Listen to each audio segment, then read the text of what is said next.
একজনের মারি ফেলি এটা মারি ফেলি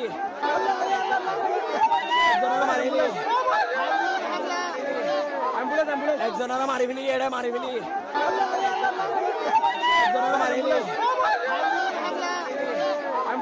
একজনের মারি ফেলি এটা মারি ফেলি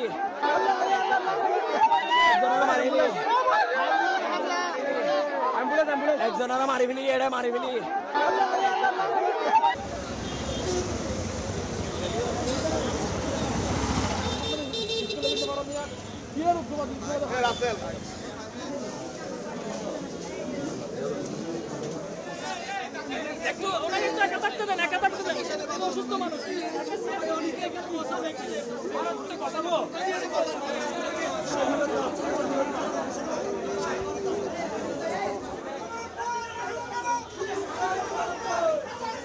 ওনাকে ওভাবে ধরছে, ইট দিয়ে প্রথমে মারছে, তারপর যে পাটা জবাই করে খড়গ আছে না, পাটা জবাই করে ওই খড়গ দিয়ে এক কোবাইছে। এখানে ওরা যে সত্যাযজ্ঞ চালিয়েছে আজকে আদালতের মতো সংবেদনশীল এরিয়ায়, ওরা ধর্মীয় দোহাই দিয়ে আর চলা যাবে না। এখানে যারা সন্ত্রাসী তাদের কোনো ধর্ম নাই, আমরা তাদেরকে সন্ত্রাসী হিসেবে চিহ্নিত করছি।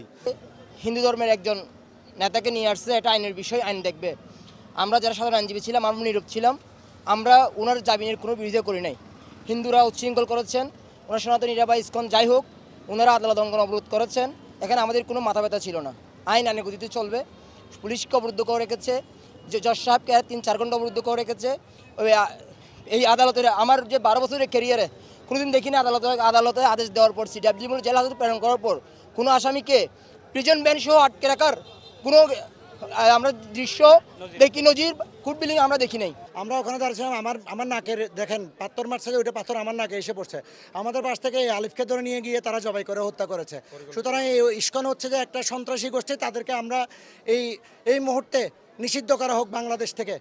আমরা চাই এই ইসকন নিষিদ্ধ করার যদি দাবি না, তারা হচ্ছে জঙ্গি সংগঠন। এখন বর্তমানে আজকে আদালতে যে তারা কর্মকাণ্ড করেছে, এই কর্মকাণ্ডের প্রমাণ করে ইতিহাসে, বাংলাদেশের ইতিহাসে আমার হয়েছে কিনা মনে নাই। আমার বেশি আদরের ভাই ছিল এটা, আমাদের সবার প্রিয় ছিল। ও কোনোদিন কারো দোষ করে নাই, সবার ভালো করে আসছে। ছোটো থাকতে পর্যন্ত সবার ভালো করে আসছে। ও কোনোদিন কারোর সাথে অন্যায় করে নাই।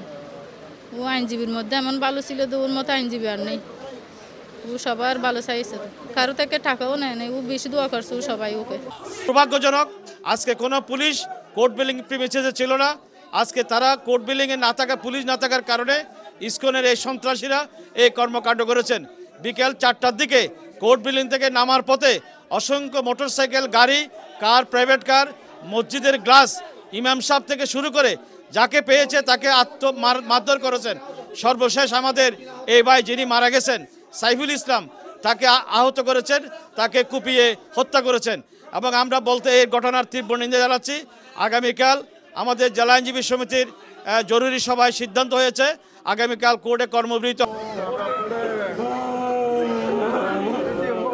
অন্যান্য দিনের মতোই গিয়েছিলেন চট্টগ্রাম আদালতে, কিন্তু এভাবে তার নিথর দেহ ফিরবে ভাবেননি স্বজনরা।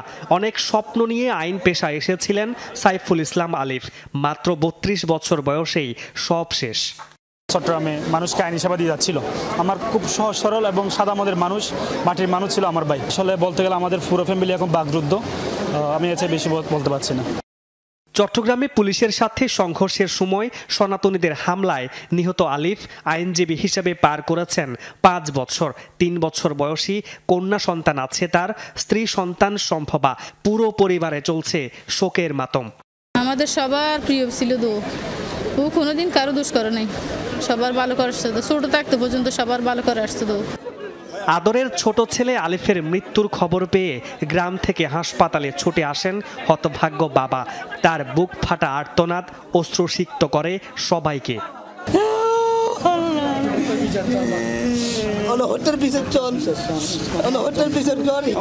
আমার অনেক ভালো সম্পর্ক। আমি নানুর বাসায় গেলে আসলাম, আমার বাবা আমাকে গাড়ি ভাড়া আছে কিনা জিজ্ঞেস করে।